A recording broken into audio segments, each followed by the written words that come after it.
The Ravens do something they haven't done since January. Win a football game. I know it's the preseason, but we'll take it. We'll take it. Welcome to Ravens Talk. I'm your host, Njoku. Ravens pick up a victory against the Atlanta Falcons, albeit in preseason action. We will talk about the game. We'll talk about what that game means for the makeup of this roster potentially. We'll also have Jake Liscow. He's the host of Locked On Bengals. He'll come into enemy territory and talk about what the Bengals are trying to do to supplant the Ravens as AFC North Champions. But first, Ravens pick up the victory. Ravens beat the Falcons. A little bit of a snooze fest. And that's probably because the Ravens didn't play a lot of starters. No Lamar Jackson, no Derrick Henry, no Zay Flowers, no Rashod Bateman, no Kyle Hamilton, no Roquan Smith. These aren't the Ravens that we know and love, but this game is very important in makeshifting the roster, finding out who fills up this 53. The same guys that start in week 1 often do not start in week 17. That is the business, that is the National Football League, but there's still a lot to talk about. There's still a lot to get to. And one of the things that we need to discuss is the offensive line. It's getting to that point. I think we can all sit and realize that the Ravens' offensive line is going to be a work in progress. It is not going to be the most electrifying offensive line in all of the National Football League. It's going to take some work. It's going to take a little bit of gelling. So what do we know? We know Ronnie Stanley is the left tackle. Pretty damn good left tackle, if you ask me. Coming back from injury, finally looking like the old self. Finally looking like the player that is destined to protect the blind side of Lamar Jackson. At left guard, I think we can all pretty much say Andrew Voorhees is the guy. He's going to be the guy that plays at left guard. I think the Ravens have all but confirmed that based on the way he's practiced in training camp as well as limited action in preseason. Tyler Linderbaum is dealing with a neck injury. We haven't seen him. We don't know what's going to happen. Ben Cleveland has been serviceable in his absence, but that's Tyler Linderbaum's job to lose. I think if there's any position that's safe, it's that center position. Tyler Linderbaum at center. Who's the right guard? I don't know. Do you know who the right guard is? All signs are pointing not to Ben Cleveland, who I think would love to be the right guard. I think he's probably looking at a chance to stay on the roster, but as a center, a backup center. I mean, based on what we've seen, you saw that terrible snap. Excuse me. You saw that snap that kind of gave way to a turnover, but other than that, Ben Cleveland's been pretty good at center. But right guard's probably going to go to Daniel Faalele. It looked like that's that guy's job. And that's scary. He hasn't looked like the right guard that the Ravens have been accustomed to getting. He hasn't looked like the guy that has the body type or the skill set to be that guy, but the Ravens have faith in him, and it looks like, based on what we're hearing, based on what we've seen from the Ravens as far as roster makeup and who's playing in preseason, who's not, how often are you getting those snaps? Daniel's the guy. He's the guy. What does that mean moving forward? We don't know. Lots of things can happen between now and the regular season, but as of now, it looks like that right guard position is going to be a question mark. A question mark. And that sucks for Derrick Henry, who is leaving a situation with not such a great offensive line and going to a Ravens team with a lot of question marks. Now, I'm nitpicking here. I mean, a lot of teams would love to be in the Ravens position right now. But if there is something to talk about, it is that offensive line. Now we move on to right tackle. Rosengarten. The Ravens are giving him every opportunity to prove that he's that guy. Is he the guy? Is he? I think the Ravens are going to give him a chance to find out. If I had to bet money, I say Rosengarten starts week 1. We'll see. Patrick McCarry, a guy who can play that position. He can play all 5 positions. He's probably, next to Ronnie and Tyler Linderbaum, the safest offensive lineman they have. He can play anything. If he needs to start week 1 and the Ravens feel, okay, we're playing the Chiefs, let's get a guy we know that can play and perform admirably. Crazy with the words, but you know what I mean. then he plays. If not, Rosengarten gets a start. So we'll see. But that right side of the offensive line is shaky. And if I see it, the defensive coordinators out there see it. It can cause problems early into the season until the Ravens get comfortable with their 5 guys. And that's okay. Week 1's never pretty. Teams struggle early. Speaking of struggling early, before we get into that, let's close out this offensive line chapter and say that the Ravens are going to have to deal with subpar performances from the right side of the line at times. I think Rosengarten shows some stuff. I think that the right guard position can be in flux, and you can find ways to mask the deficiency there. But over time, I think they'll develop. But this it's not going to be pretty the first few games, I think. At minimum, if they go with Rosengarten, then you have an inexperienced lineman at the right tackle. But a lot of teams deal with that. So just a conversation to have. This team isn't bulletproof. There are holes, there are deficiencies, and I think offensive line is going to be that deficiency, at least early on. Now, last year I said that about the cornerbacks, and they shocked me. They shocked the world. One of the better secondaries in the history of the game, statistically speaking, if you look back at it. So, again, that's why it's fun to talk about now. We won't know for sure until week 1, and we won't really have an idea about what this team is until about week 7, week 8. So, it's all talk. It's all fun to talk about, and that's what we're doing. But let's segue like we were originally planning on doing. Let's segue to the fact that this is going to be some growing pains. Why do I think that? I haven't seen Lamar Jackson play since the AFC Championship. Derrick Henry hasn't played a meaningful game. Not even meaningful, just against someone not wearing purple since his last week in Tennessee. Zay Flowers hasn't played. Kyle Hamilton's looked good on camp, but what about against the offensive coordinator who's trying to beat you? So there are people who believe that the Ravens are going to be a little rusty. A little rusty. And I believe it might be the case. I mean, look back at the divisional round against the Texans. The Ravens hadn't practiced. I mean, they've practiced, but they hadn't played a game meaningfully in almost 3 weeks. And they come out flat against the Texans. They pick it up. But it took some time. I think that's going to be the case in week 1. It's going to take some time. At least that's what I think. If you ask Lamar Jackson, he doesn't quite think so. I think I'll be good this go around, no doubt. I've been with my guys, day one, since day one, and we've been better at chemistry, and I feel like we've been looking pretty good, so I think I'll be ready. So Lamar doesn't think so. Lamar thinks he's going to be fine, and everything's going to be peachy keen. And, that's the mindset to have, and he might be right. I mean, there's no better way to test yourself against your own team, but I think I would really enjoy to see the Ravens bring out their starters for at least for a quarter. Maybe, again, quarter might be too much. Sam, shut up. Okay, I'll take it. Give me a drive.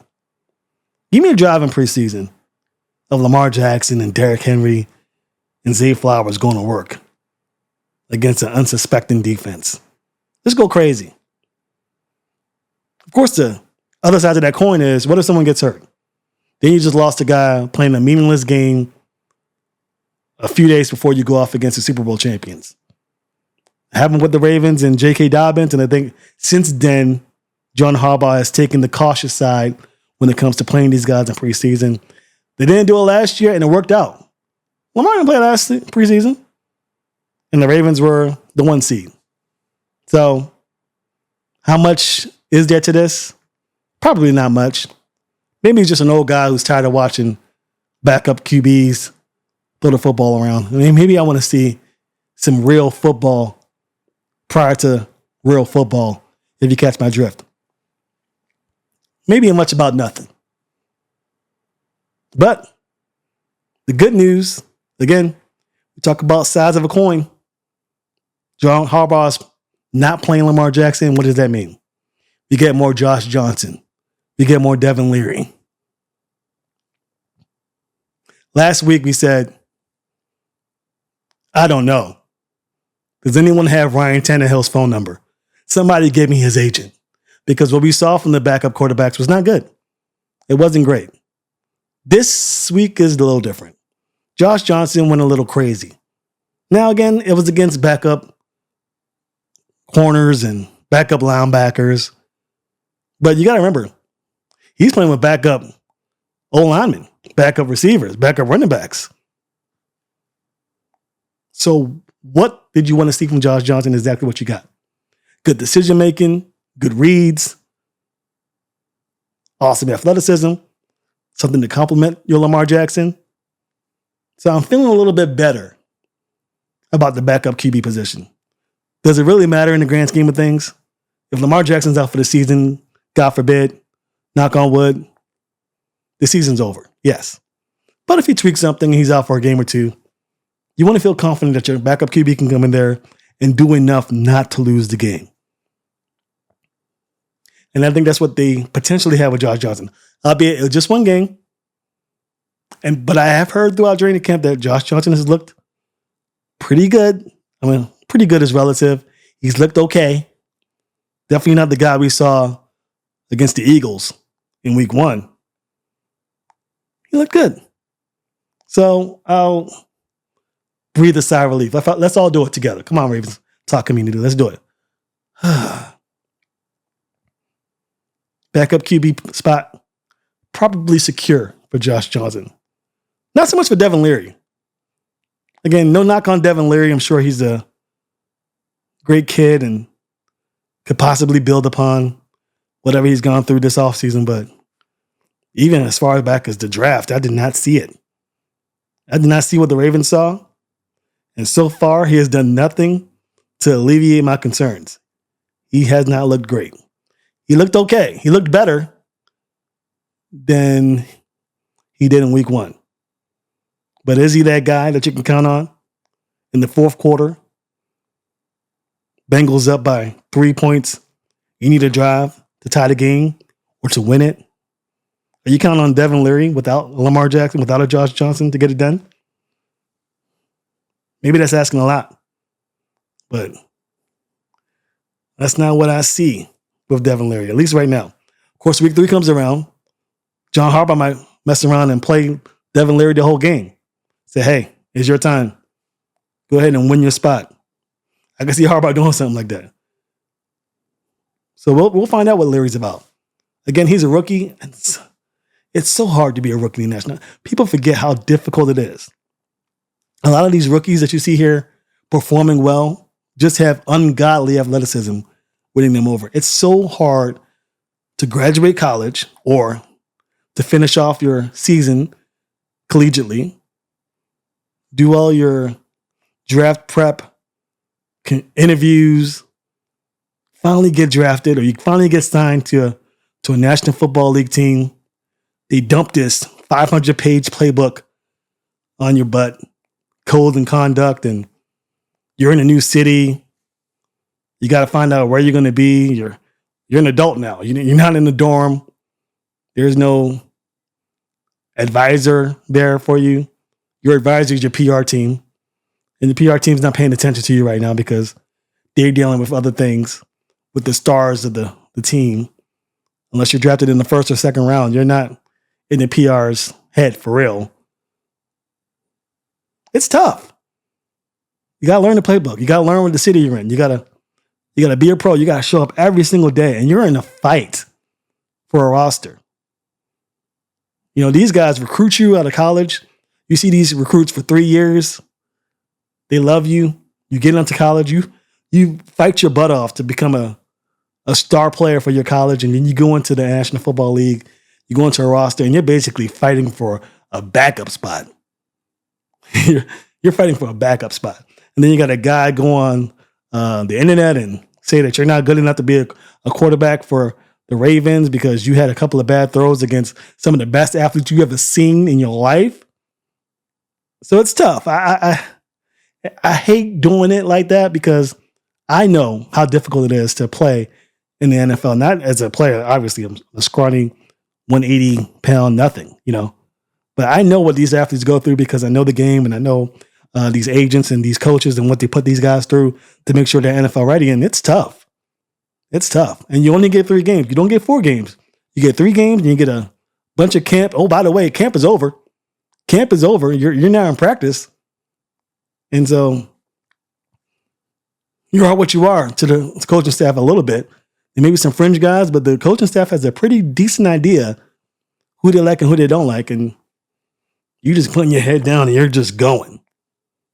So I try not to put too much on Devin Leary or even Rashid Ali, who up until Tuesday hadn't practiced or played. Tez Walker, another guy who both Walker and Ali could be stashed away till next season. We were talking about Tez Walker like he could be a 60 catch guy.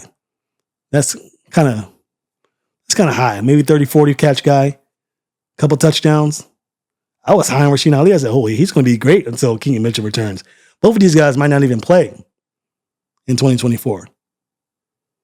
So it's a lot. Being a rookie, it's a lot being asked of you. And so we need to give these rookies a chance, even second-year guys a chance to acclimate to the National Football League. Because if you're doing it big in your first year, it's based off of pure athleticism. It's based off of skills that were given to you by God.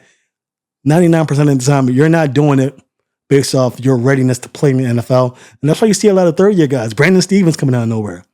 Jalen Armour-Davis, the guy who dealing with injuries, but he's the talk of the town, at least in the inner circles of the Ravens front office and coaching staff. Trust me. They notice what Jalen Armour-Davis is doing, and it takes time.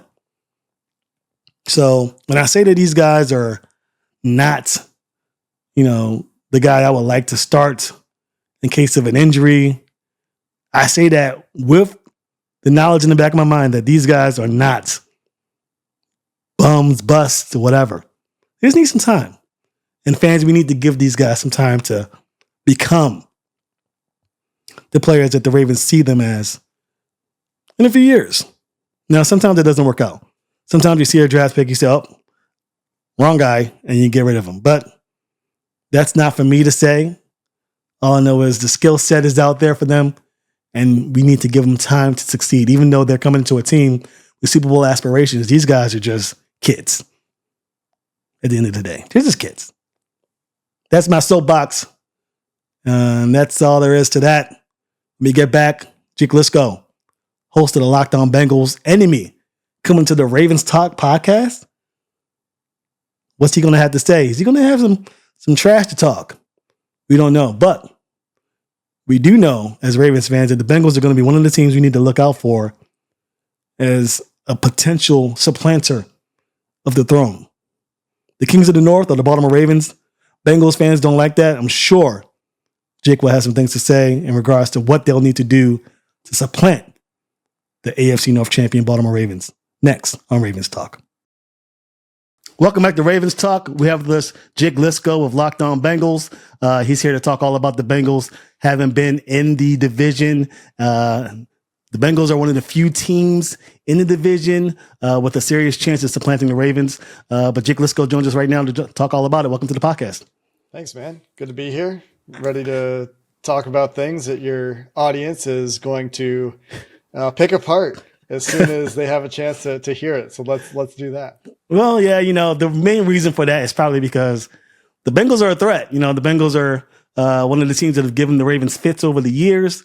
The Ravens did win the division in 2023, but as Bengals fans would note, Joe Burrow, the Kingslayer, as they call him, the one guy that people think could supplant Patrick Mahomes, was not available for the majority of the season. Now that he's back, new haircut, seems to have a hold of this team and has really a lot of attention both nationally and locally, I'm sure. How does Joe Burrow look so far in camp coming back from that injury? He has not been 100%, I would say, but I wouldn't consider it to be something that's highly concerning either. He has been at times a little inconsistent. There are times where he doesn't look like himself, but then there are plenty of other times where he looks more than good enough to run the offense at a high level. And in his only preseason action, he looked good enough.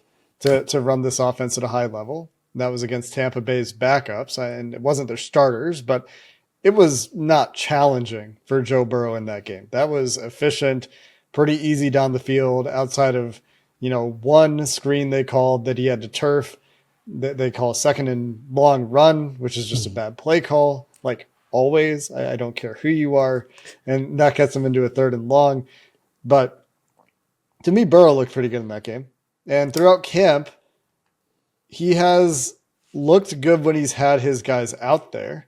When they haven't had T. Higgins out there for some practices, things have been a little bit dicey for this offense because Ja'Marr Chase isn't practicing either. And so when you take away the second and third best players on the offense, it makes sense that the offense would be a little bit worse. And we'll see how the wrist holds up over the course of the season. I do still want to see how it looks in real games against real defenses. And the Bengals schedule is so soft that the list of real defenses that the Bengals will have to play against is pretty short, and mostly in the AFC North.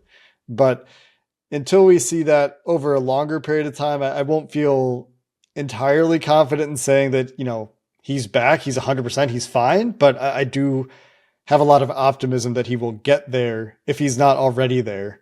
And it's not something that's terribly concerning to me. Yeah, I would have to agree with you on that. And one of the things that has been the Bengals' MO, I would say, over the past couple of seasons is they're a team that starts off, kind of shaking and kind of pick things up. Would you agree with that as the season progresses? So they have time to mold into the team that I think they perceive themselves destined to be.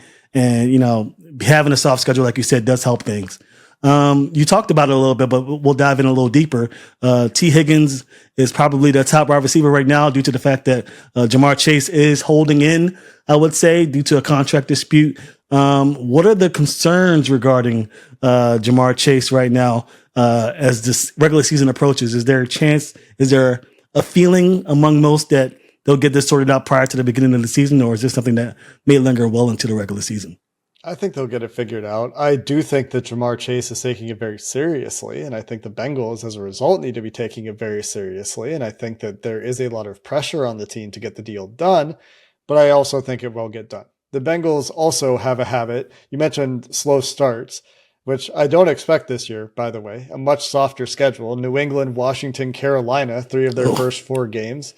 They also have a road trip to Kansas City in there, and then they play Baltimore for the first time in week 5, so there are a couple of decent teams in there, but there's also New England, Washington, and Carolina. And I'm excited to see Jaden Daniels in Washington and see how that all works out, but it's still the Commanders. So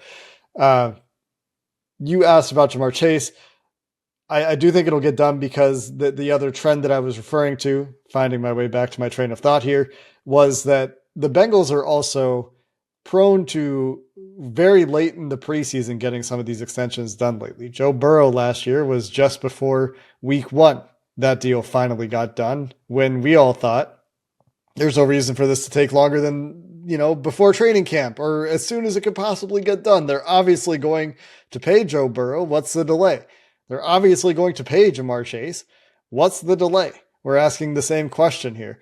The similar thing happened with AJ Green several years ago, where it went right up until the end of training camp, and it took a while. So with some of these marquee players for the Bengals, it has taken some time in the past. What could be different this time could be guaranteed money. They haven't guaranteed money outside of year 1 to any player not named Joe Burrow. And so they'll probably have to do that for Ja'Marr Chase. You probably are coming to grips with that idea, but after not paying T. Higgins and letting him play this year on the franchise tag, and he's having a monster camp, by the way, it looks great. And after letting Jesse Bates walk, and after letting DJ Reader walk, and after floating all of this cap space, the Bengals are not so incompetent as maybe some opposing fans would like to believe them to let Ja'Marr Chase go unsigned. This will get done out of necessity, I believe, and if it doesn't, I do think that he is willing to push the issue into the regular season. And if that's the case, I'll be burning the Bengals just as much as everyone else out there who roots for other teams in the AFC North. Yeah, I'm glad that you're in that mindset. That this is a no-brainer. It has to get done. Ja'Marr Chase and Joe Burrow go together like peanut butter and jelly. Where one goes, so does the other. And it just seems that, what's the hold up? You mentioned guaranteed money might be the the holding point, but I'm sure they'll get done.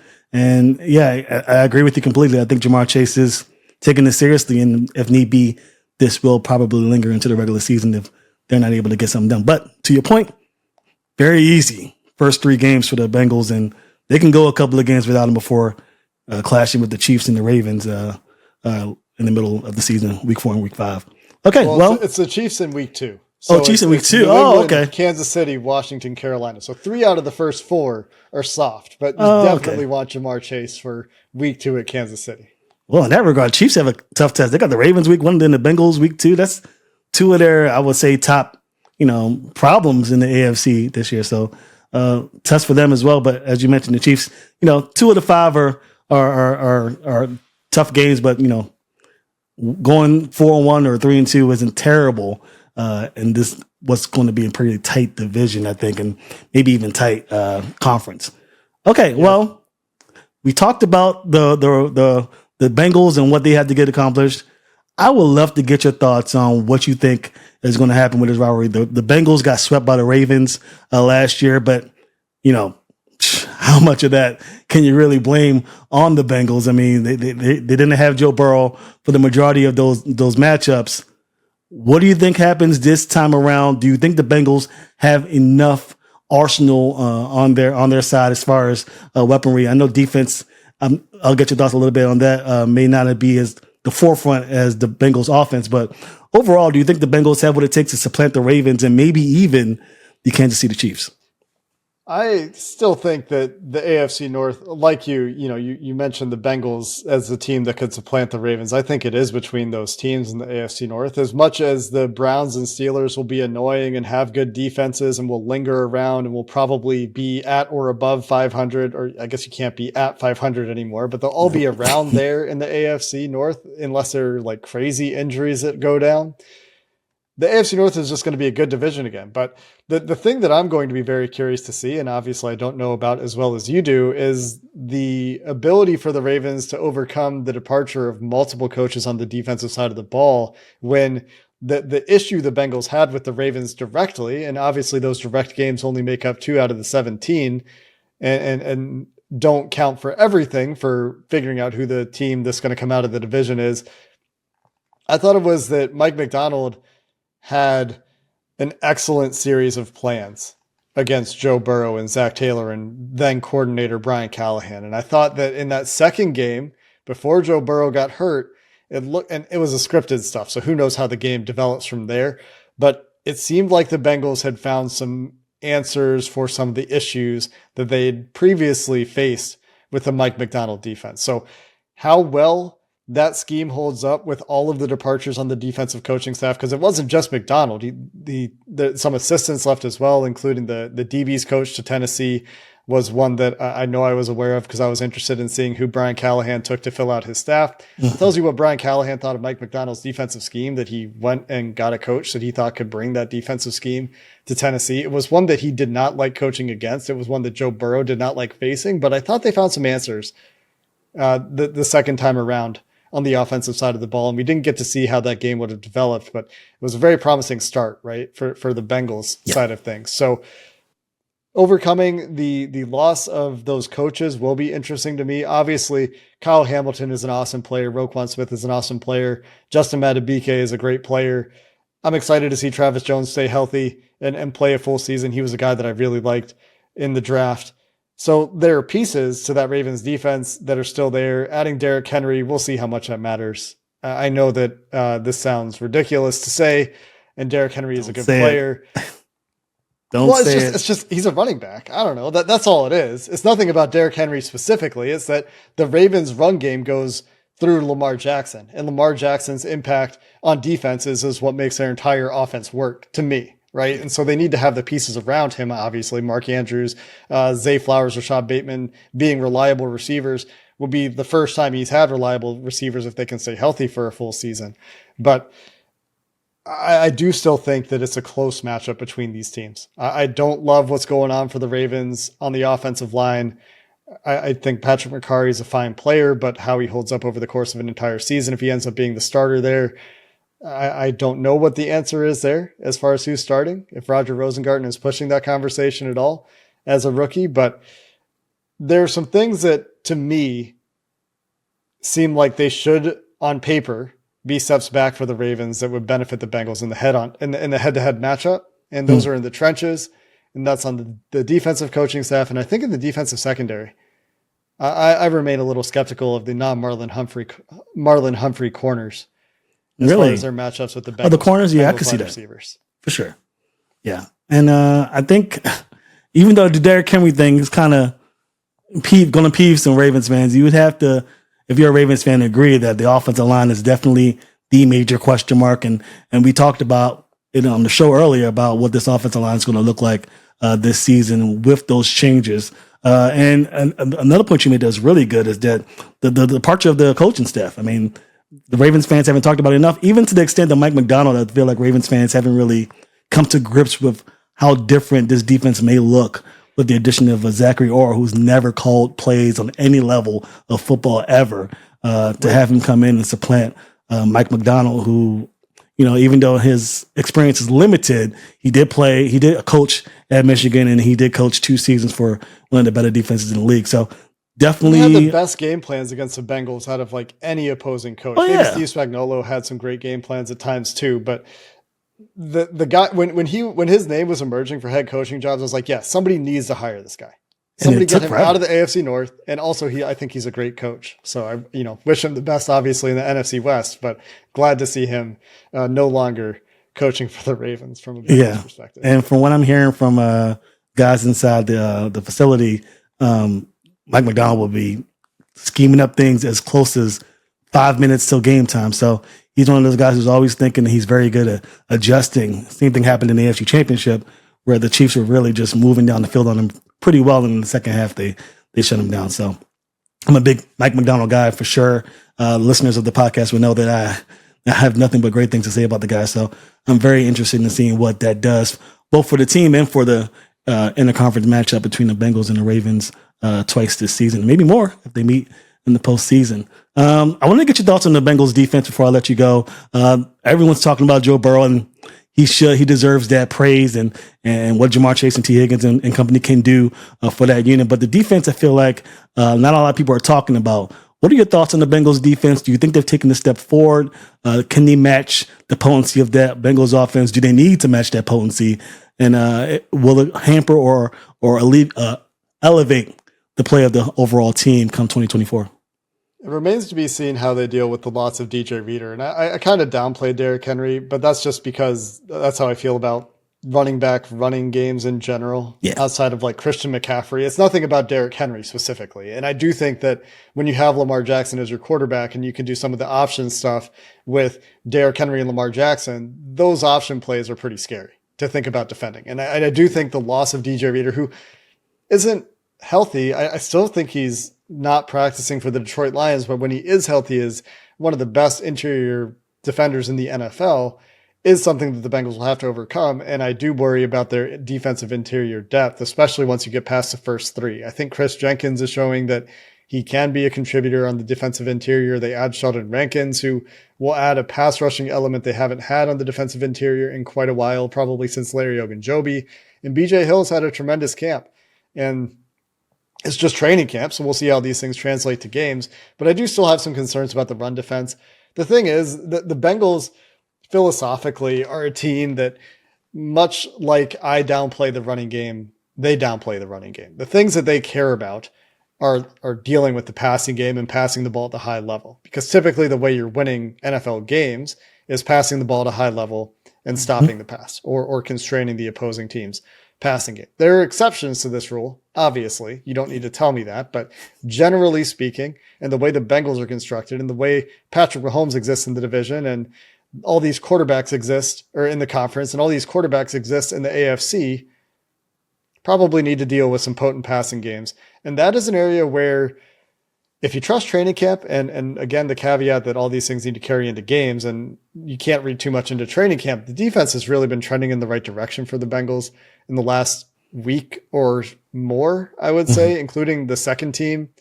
People are talking about the Caleb Williams highlight, and I'm sure you saw those as well, the throw where he's rolling left and finds Rome Odunze downfield, the scramble for the touchdown, the throw to Odunze in the corner of the end zone when Odunze was out of bounds. Crazy. Those are all great plays. That's against guys that aren't going to make the team for the Bengals. Like Josh Newton is the only player on the field at that point who I think is making the team and is active on game day. And Josh Newton was the guy that gave up that deep ball. So, there's that. But he's also like the fifth corner. Sheesh. And before that, Caleb Williams didn't do anything. They had pretty good pressure. They had pretty good coverage. They only played their twos for 2 drives. And on those 2 drives, the Bears went 3 and out.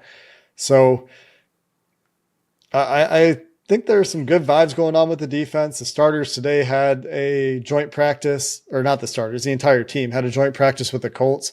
Anthony Richardson started something like 3 for 11 with a pick. It was not a good start for the Colts offense. He finished and found some things later on in practice, but the overall practice for the Colts, one of the Colts writers called it perhaps the worst offensive practice for the Colts in all of training camp. So when you have things like this over the last week, where it looks like the defense is winning the practices against the Bengals offense, a lot of that happening when T. Higgins is sitting a practice out for a day and Jamar Chase isn't there. So hard to take too much from that. But then you stack that on top of the Bears game, on top of this joint practice against the Colts today. And I start to feel pretty good about some things. Bringing Von Bell back and adding Geno Stone, former Raven, to that secondary and totally overhauling the safety room to get guys that know where people are supposed to be has been a major point of emphasis when you listen to players or coaches talking about the C-level change, the magnitude of difference in communication that starts from the safeties and goes all the way up to the defensive line. And that's something that's really been emphasized as a huge deal for this team. Again, we'll see how that translates to games, but the other big difference is going to be Dax Hill, who looks like he's going to win that outside corner job. So sat as a rookie behind Jesse Bates at safety when the Bengals planned to play him at safety. Right. Had a very rocky transition to safety where communication breakdowns were pointed to by many as a reason that the linebackers played worse last year and that the Bengals gave up all those explosive plays last year. And now all of a sudden, over the course of training camp, he has emerged to win that cornerback job, we think. And there's still time for that to change, but has been the primary guy in coverage on numerous incomplete passes lately, had a number of pass breakups against Tampa Bay. And again, not against starters, but had, I think, 3 pass breakups in limited action in that game. Held up well in his 6 snaps against the Bears starters before he was pulled from the game because Zach Taylor cited poor field conditions, and the field was resodded, I think, a week before the game, and they were having issues with that. But Dax Hill transitioning to corner, if that's a real thing, he has the athleticism and the size to play corner well, and the descriptions have been that he's looking more and more comfortable, and he's really settling in there, and he's really taking a step there. And if that's the case, you're feeling way deeper at corner. You've addressed this gaping hole you've perceived in your safety room that has derailed the entire defense if you listen to coaches and you listen to the way these players have reacted to getting improved communication from that position on the field. There's reason to be bullish on the defense, but your early question, as I've rambled now for 5 minutes, was, does the defense elevate the team? The team's still going to go as Joe Burrow goes, but the defense should be better than it was last year. And given their schedule, again, I'll keep coming back to the soft last place schedule, you should see a statistical bounce back from that unit if the preseason has been any indication. There are things that are concerning: edge depth, interior defensive line depth. Is Dax Hill actually a good corner? Is it just preseason mirage kind of stuff? We'll get those answers, I think, within 6 weeks or so. But there are reasons to feel confident that the team should be better on that side of the ball in many ways than last year, with run defense being the big concern, I would say, overall, that I haven't really talked up. You've noticed I haven't really talked a whole lot about how they're going to be great stopping the run. It's because I'm still skeptical there. And losing DJ Reader is a hard thing to overcome. Yeah, and I think that, like you mentioned, the Bengals are probably built to stop the pass, and that's going to probably serve them well in 95% of games. And stopping the run is a big deal, I guess, in some regards. But if you're a Bengals fan, it's really the Ravens and maybe the Bills that cause the most problems in that regard. So if you're built to stop the pass and you're successful, I think you're going to go a long way. And to point out Geno Stone, I think he's a phenomenal safety. I think he's one of the guys in your defense is going to know exactly where to be. He may not be the most athletic guy on the field, but he's definitely going to know where to go. He's definitely going to know what the opposing offense is doing, and he's going to be able to react. And as he gets more comfortable, he'll be able to make some plays. Maybe not something that's designed. Maybe he'll take a chance on something, but more often than not, he's correct. And that's why I think Ravens fans are really going to miss him. But so you guys got definitely a stud there at safety, 100%. I think he'll alleviate or elevate your defense to new heights. How high that goes, like you said, remains to be seen, but we'll see. Before I let you go, I want to get one player on the Bengals team that Ravens fans, national media, no one's talking about, but you think is going to be a big proponent for your team's success in 2024. Man, that nobody's talking about? Yeah. The ingredients to success for the Cincinnati Bengals are players that I've discussed. I guess the one guy that I haven't talked about is Amarius Mims, the first-round draft pick, right tackle out of Georgia. He's hurt right now. He's dealing with a pec strain, but he's looked great throughout the preseason. And the Bengals haven't had a tackle like this with these athletic skills, the movement ability, the strength, the size, since, I don't know, like I couldn't even tell you. Like he's as big as Willie Anderson, but Willie wasn't quite the athlete that Amarius Mims is, right? And he's probably not the technician that Andrew Whitworth was, but Andrew Whitworth was obviously awesome. Like the Bengals have had some good tackles, but Amarius Mims would be the guy that if he can get healthy and stay healthy, which he should be able to do. He's a young guy. He's in great shape. He should really bring something to this Bengals offensive line that they haven't had in a long time in terms of a very high ceiling player with athleticism, with size, with everything you could ask for. And they've been very limited on that offensive front, as everyone knows. Throughout Joe Burrow's career in Cincinnati, he would be the one complete, potentially well-rounded, dominant lineman they've put on the field with Joe Burrow, if that does pan out the way his career has started. Yeah, and I loved Mims during the pre-draft process. I was saying if there's one player that the Ravens should trade up to get, it was Mims. The Ravens obviously needed O-line help. They got Rosengarten, but I thought that Mims would have been perfect for this team. But, the Bengals get him, obviously, and that's going to be something they have to deal with for the next 7+ years. Before I let you go, one more question. I know I said one more question, but this is indeed the last question. Give me your prediction. I know it's early, but Ravens fans want to know, who do you have going, the Bengals and the Ravens? And if you don't feel like saying that, I'll give you a white flag and let you decide who's going to finish 3rd and 4th in the AFC North in 2024. Yeah, I'm not big on predictions, but I'll do it anyway. I'm just not a prediction guy. If you're saying you know that, you did your scouting report. I did. Yeah, way to go. Yeah, not a prediction guy, but I will say that the schedule for the Bengals this year really should make it doable for them to win the division. I know there's only 2 games that are different, but those last place games really do make a difference. And it's going to be, those games are going to be the difference. 2 games is going to decide the division, I think. Yeah, I mean, I guess the AFC North plays the AFC West this year and the NFC East. So those games are all common. And then the Bengals get Tennessee late in the year for one of their 2 last place games, I think, and New England for the other. Is that right? Oh, I think so. We don't play New England, so that's definitely, I think it's those 2. And so, like, the New England game, they look like an absolute mess right now. Getting them in week 1, like if Drake May eventually figures it out, I don't know. Maybe the Bengals have issues with rookie quarterbacks and that comes back to bite them. But the Patriots look like a real disaster right now.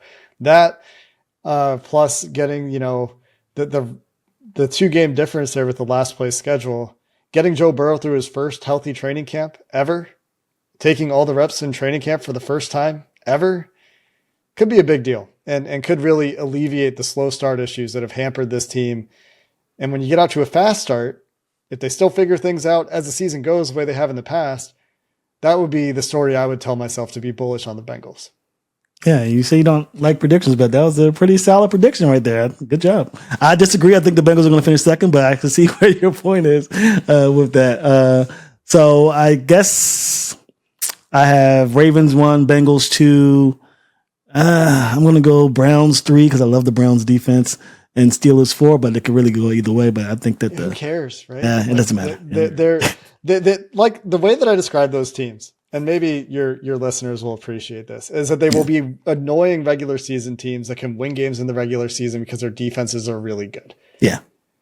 But while people say defenses win championships, and I know the Chiefs had a really good defense last year and all this stuff, you need to have an offense. Yeah. This isn't the years of Trent Dilfer's Ravens anymore, right? Like, unless a quarterback catches a Joe Flacco heater in the playoffs, you need an offense. And so until those teams prove that they have an offense, I'm going to remain skeptical. Yeah, and that's 100% fair. I don't think they're going to do much in the playoffs. You're correct, but I got to give them a little bit of respect, In season, they'll be annoying. They'll probably split, the AFC North could all be 3-3 against each other this year. Who knows?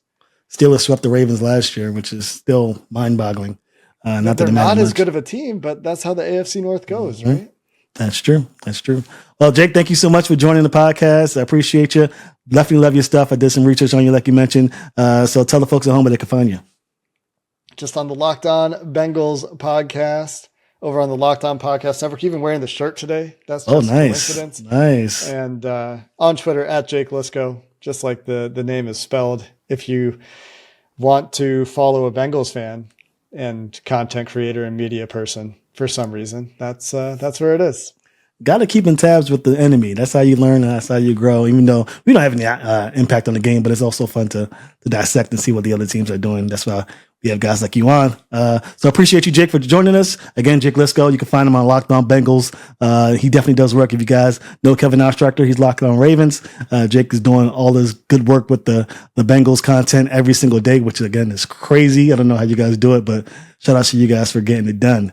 When we come back, we'll get our final thoughts on the Bengals as well as the Ravens and what they can do in week 3, shore up whatever they need to decide the 53-man roster next on the Ravens Talk podcast. Welcome back to Ravens Talk. Again, Jake Liscow, Locked On Bengals podcast host, came and joined us. Great guy, definitely knew his stuff. Knew a little bit about the Ravens, kind of surprising. Maybe not too surprising. He seems like a guy who definitely knows his stuff. Knew his Ravens stuff, knew his Bengals content for sure, and he believes that the Bengals are going to be likely the ones to supplant the Ravens as the AFC North Champions. Of course, he's not a prediction guy, as he mentioned, but it's always fun to ask these guys prior to the season what their thoughts are and seeing what particulates as the season progresses into the postseason this year. But he did have some things to say about the run game. Hard to disagree with him. I don't want to say hard to disagree because I do disagree with him. But hard to fault him for thinking that way because the Bengals are a team looking for a championship. A lot of these teams are passing teams. The Texans with C.J. Stroud, Patrick Mahomes, obviously, going up with Xavier Worthy and Hollywood Brown, Travis Kelce, of course. You need to be able to stop the pass. So he's more worried about that in regards to the Bengals. But the bread and butter of the Ravens is running the football. How much that has, hampered them in years past, there could be things said for that. The running game is the reason why they lost, not doing it. But in years past, you could say the Ravens have leaned too heavily on the run, and it cost them some big games and big-time moments. But I'm not going against Derrick Henry with a smile on my face. I think the Ravens are definitely building a dominant run game. They've had a great run attack this past few years, led by Lamar Jackson. Now Lamar has a guy, a cowbell, a big old beast of a running back to come in there and really terrify these defensive coordinators throughout the regular season and into the postseason. So I don't know. Can't stop the run. You can't stop the Ravens. Only way you're stopping the run if you're a defender of the Ravens is if the Ravens decide not to run the ball, a la AFC Championship. We won't talk about much, only like 50,000 times prior to the next AFC Championship game. But yeah, Bengals are definitely a team that we need to look out for. Joe Burrow, what is he? Is he this dominant quarterback that everyone's talking about? He's been injured. He hasn't really had a chance to go to the postseason since a couple of years back when they happened to beat the Ravens because they didn't have Lamar Jackson. Who are the Bengals? We're going to find out. I think hopefully the Bengals get a full season of Joe Burrow. I hate injuries. You root against these teams, obviously, if you're a Ravens fan, but you want the best of the best going up against the best of the best. If you're a football fan, and I am a football fan first. So we'll see what the Burrow-led Bengals can do. Lots of question marks regarding Jamar Chase and his ability to be out there for week 1. I tend to agree with Jake. They'll figure it out. They'll get him out there for week 1 and then the best team win. Next time we'll have the Steelers and the Browns. One of those content creators will come on and talk about their teams. Jake seems to think that they're just annoying gnats. They're going to get their wins, but there won't be much in the postseason. I kind of agree with them, but I would love to get thoughts from these content creators, journalists, or whoever I decide to get on about where the Browns and or the Steelers stand in regards to supplanting the Ravens in the AFC North. That's going to do it for us here at the Ravens Talk Podcast. Thank you so much for joining us. Regular season's creeping up. Getting excited. Next week, obviously, the game will conclude and we'll talk about the 53-man roster and who's going to go up against those Patrick Mahomes-led Kansas City Chiefs as the quest for the Super Bowl begins in Kansas City. Thanks again. This is Ravens Talk. We'll see you next week.